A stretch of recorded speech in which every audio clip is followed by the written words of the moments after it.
Bonjour, j'espère que vous allez bien. Et aujourd'hui, en fait, j'avais envie d'aborder avec vous une notion très chère à mon cœur, qui est la notion de faille.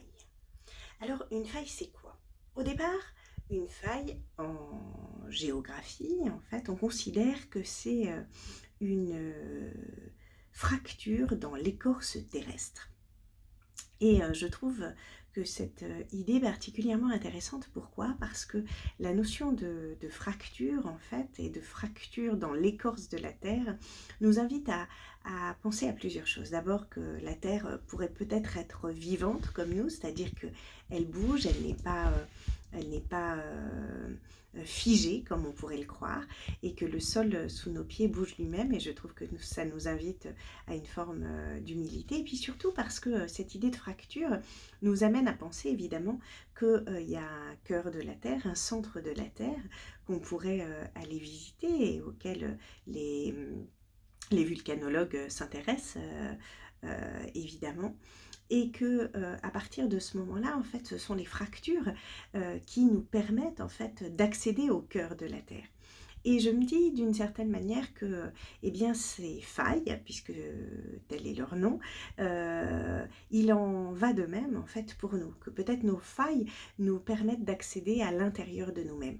Pour ceux qui me suivent un petit peu, vous avez déjà entendu parler de cette notion de phénomène chez Kant, qui dit qu'en fait nous n'avons pas accès aux choses, mais à l'apparence des choses, en fait à la façon dont les choses nous apparaissent, et que les noumènes en fait nous restent inconnus.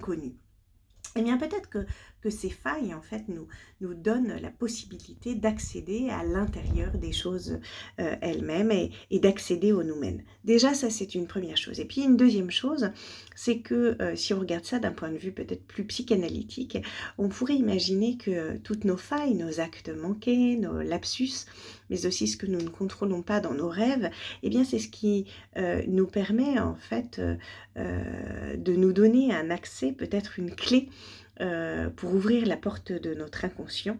Et bien ces clés-là, ce sont des failles. Et d'ailleurs, si on reprend la notion de clé et de serrure, la serrure, c'est quoi? C'est une faille dans la porte, en fait. Parce que si la porte est totalement opaque, fermée, eh bien, on ne peut pas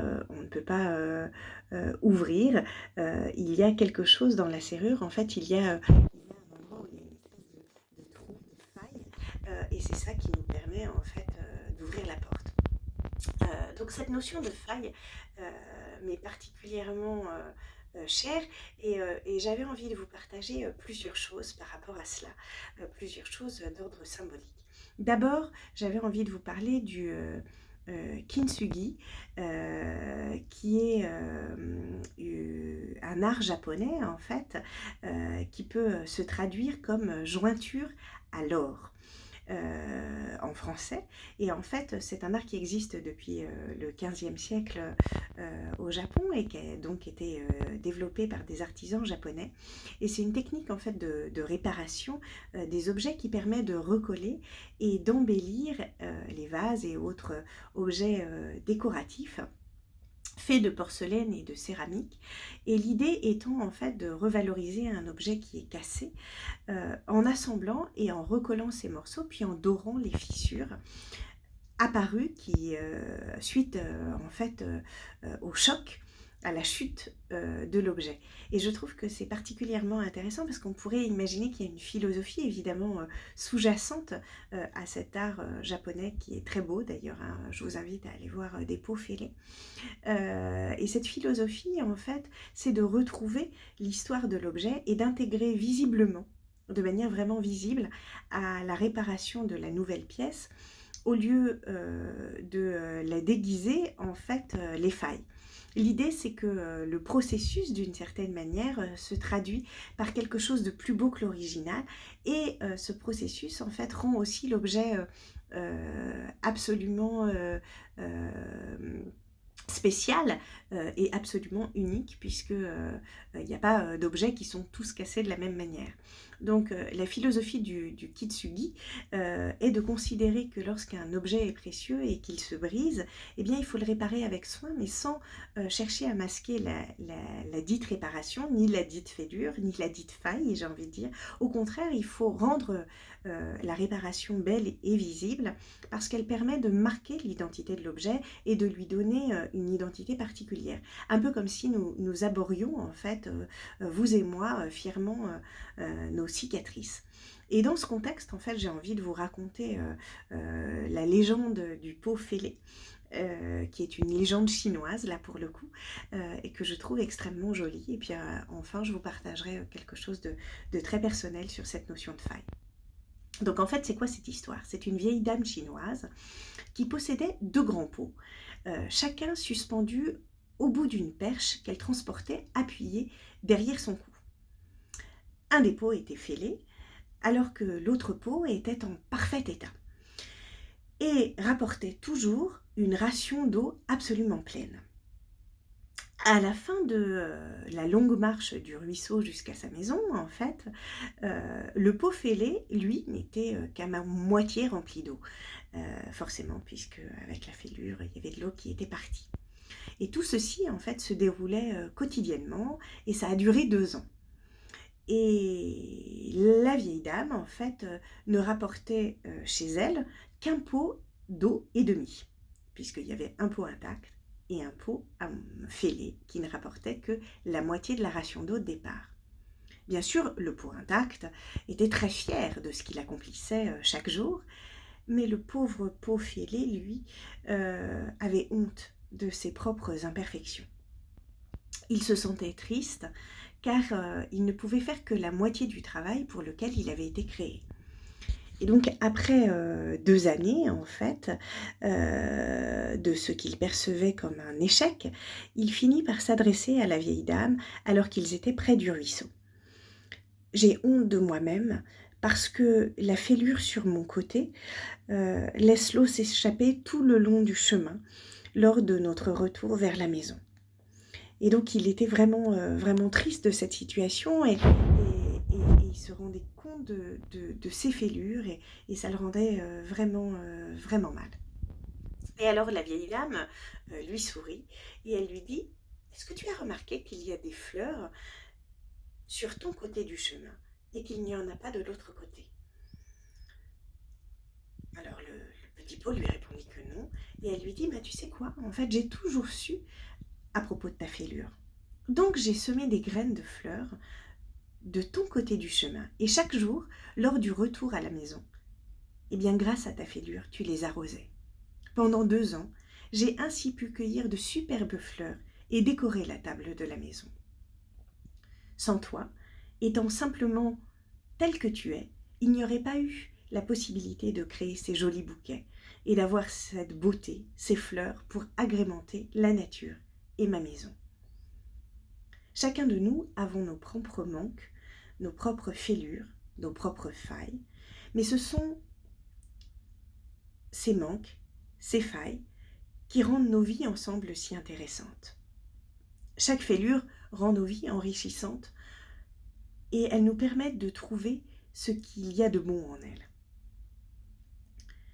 Et donc, moi j'avais envie de vous partager cette histoire parce que je crois vraiment que nos fêlures, nos failles, eh bien, elles font que nous sommes à ce point spéciaux, à ce point particulier, et qu'il est temps en fait de sentir à travers elles le parfum des fleurs qui poussent sur le bas-côté de nos chemins. Et je crois que c'est très important, notamment parce que les fêlures, eh bien, c'est ce qui laisse passer la lumière. Hein. C'était, je crois, Michel Audiard qui disait ça. Seuls les fêlés laissent passer la lumière et c'est tout à fait vrai. Et j'avais enfin envie de vous partager, par rapport à cette notion de fêlure, de lumière et de faille, quelque chose de très personnel qui m'est arrivé. Et qui est arrivé en fait un jour en fin de thérapie quand j'accompagnais quelqu'un. Et parfois en fin de thérapie, en fait, je fais une dernière séance où on se dit au revoir. Et il arrive à certains moments que des gens m'offre des cadeaux et ce sont toujours des moments assez exceptionnels parce que ce sont en général des cadeaux très personnalisés. Et je me souviens en fait de ce jour où j'ai reçu un miroir brisé en fait. En fait, c'était un double miroir. En fait, d'un côté, il y avait un miroir intact et de l'autre côté, il y avait un miroir fêlé avec des failles. Et, euh, et cette personne, en fait, avait accompagné ce miroir sur lequel, en plus, sur le dessus du miroir, en fait, il y avait un dessin de Klimt, et c'était magnifique, c'était l'amour. Et puis, à l'intérieur, donc, il y avait ce double miroir. Et la personne m'a mis un petit mot que je voudrais vous lire parce que je trouve que c'est absolument magnifique et que ça représente vraiment ce en quoi je crois. En fait, elle avait marqué ceci. Chère Emma, regardez-vous dans ce miroir. Il est peut-être brisé, il est fragile, il est recollé de toutes ses pièces, mais il reflètera 1000 fois votre beauté.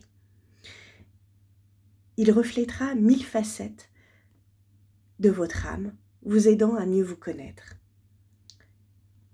C'est comme un diamant brillant et précieux. L'autre miroir est peut-être intact, mais il est lisse, ennuyeux, et il reflète ce que tout le monde voit déjà. Parce que vous m'avez appris à m'aimer et à me regarder et à me trouver belle et forte à travers le miroir brisé que j'étais et à finalement voir ma lumière miroiter dans ces éclats de beauté. Je vous dis infiniment merci. Et je crois en fait que la faille, c'est ça.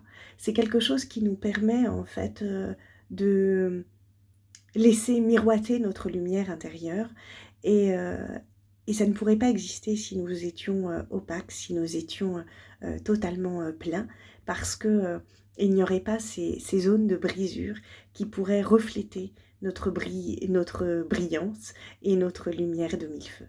Voilà, donc j'avais envie de vous partager ça aujourd'hui sur la notion de faille.